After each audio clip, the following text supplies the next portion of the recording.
those tricky midterms. It's going to be a test for Democrats as centrists and socialists are currently pulling the party apart. So will the left keep pushing for a socialism comeback? And will voters be wise enough to reject it?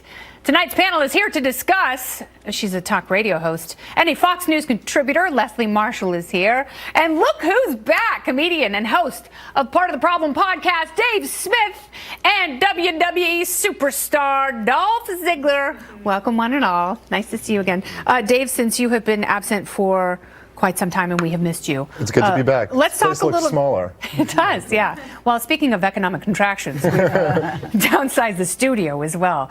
So let's talk about socialism, because it's not just progressive Democrats that are praising the virtues of this, what I call diet communism. Yeah, by the way, first time I was ever on your show, the first topic we talked about was socialism. So I'm glad we're back and talking about the most evil ideology in human history, which is responsible for more death, starvation, and human misery than anything that man has ever created. The idea that we'd even be discussing this after the 20th century is insane. And for all the leftists who flip out when 12 white nationalists march in Washington, D.C., just imagine if there were actually Republicans winning elections running on the mantle of democratic fascism. The socialists have way more deaths on their hands than the fascists ever had, and somehow this is still acceptable in polite society to call yourself a socialist. And fascism isn't good, but you have people like Cynthia Nixon and Lena Dunham and Jim Carrey, and not to mention mainstream publications saying stop holding back on using the term socialism. Socialism is great, but there have to be people in your party who look at that and say, come on, man, we're not going to win elections with this. We can't pay for it. I think it depends where you are. I mean, we saw what happened with Ocasio-Cortez and others, and the Bernie or bust bus. They love socialism, but it's interesting. Every time there's an election, whether it's a midterm, but it's not just them anymore. I think that's my point. It's not just them. Well, it's not. Has gained. Yesterday, Republicans, 52% of Republicans like the idea of Medicare for all. People like free stuff, or what they envision as free stuff, even though we do all have to pay into it, and we do have socialism, and nobody is giving back their Medicare and Social Security when they get older. Even congressional Republicans. What we're looking at right now, as I've said before, is we have a party that's divided. And socialism's that term. Like the president talks about Venezuela. We're going to become like Venezuela. I heard that when Obama ran for office, when he ran for re-election. Every time there's an election, we mean Democrats. We're scary, and we're going to ruin this country, and we're going to make it into Venezuela. And that's just not the reality. But it's interesting because, and what's different now is socialism is a term that's used by both sides for very different reasons. It's almost like we talked about the migrant caravan at the top of the show. And you've got one term or one picture, and both sides will say either this is the worst thing ever or isn't this the greatest invention of all time? How can one thing be so vastly different to two groups of people? I think it's because it reminds me of The Office, if anyone watched the show, the American version. And it's Ryan is the intern, and Michael is constantly the boss, he's the cool young kid, and he's trying to hang out with him and be his friend. And that's what I think a lot of people hear socialism, and it's like, saw Bernie Sanders getting a following of college kids, sees Beto riding a skateboard and talking about it, and you go, I'm an old guy who doesn't know anything, but this might be the hip way to go if I can kind of just casually put in there. Not like Venezuela, but just here and there. You like free stuff, right? Anyway, back to my evil plan. Yeah, and it's just so simple that it's a lot of people see it.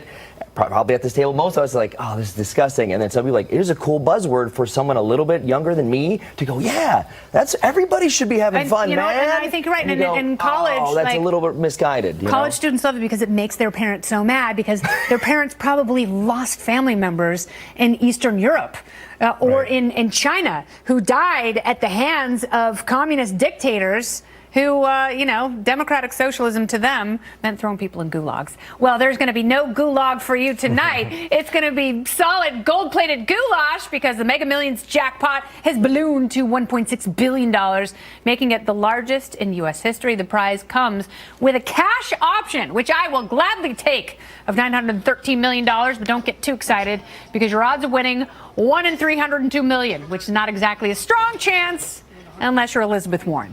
Despite those long odds, tickets are selling at a record pace.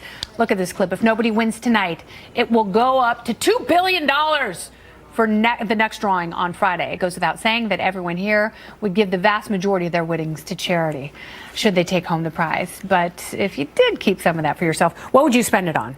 Well, my mother is watching. Okay. Yeah. I'm in the will. I'd have to pay off debt. You know, like a lot of Americans, I have a lot of debts, but I would give to charity. I would. I'm a liberal. I have to. You know, I can't sleep at night unless I do. So a lot of places you can't have gambling unless it's state sanctioned. Yes. And I am a degenerate gambler, so I'll play the lottery. I'll do a pickup game with some of the fellas in Washington Square Park, little blackjack. Yeah, that's that. But that's the whole racket. Is they say gambling's illegal. Now here's the And bad. state gambling, Yeah. and it's the worst odds. You have better odds than almost any other form of gambling, and it's poor and working class people who pay into this. It gets wasted on government programs. You should gamble the old-fashioned way in the park, on a football game, in the stock market. You know, like The good guy outside American. with the cardboard box. Yeah, all got that the little stuff. shell game. Shell game? You have a way better chance of I winning that lost game. $3,000 in him last week. Oh man, and that Kenyan prince never delivered on that $3 million he Just needed the promised. down payment. I sent him the wire. thing. I thought I was going to get it back. Do you think people who play the lottery are optimistic or foolish? A little bit of both, which is fine. It's America. You're allowed to choose. I love that. But also, if you're going to ask me what I'd get, gold-plated house and a rocket car. No big deal.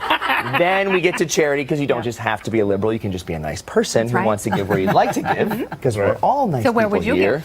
All right. Community, my St. Ed's, my high school, the Aw. college, Kent State, make a grant where kids can go to wing? college for free. A Dolph Ziggler wing? But I would say it's anonymous, but everybody would walk by like, I donated that, right? Just, it'd be perfect. See, I take buildings So humble. in the name anonymous and I say they're mine. So I did the opposite thing. So you just stand on the other side Yeah, of I'm the, like, the corner? That's me, this whole cancer research facility. Woo! A lot of times I like to donate as David Koch. It's my pseudonym. The weirdest thing. I just love the arts. You guys, thanks so much. Dolph, Dave, and Leslie, what a great night. Thank you all. Coming up.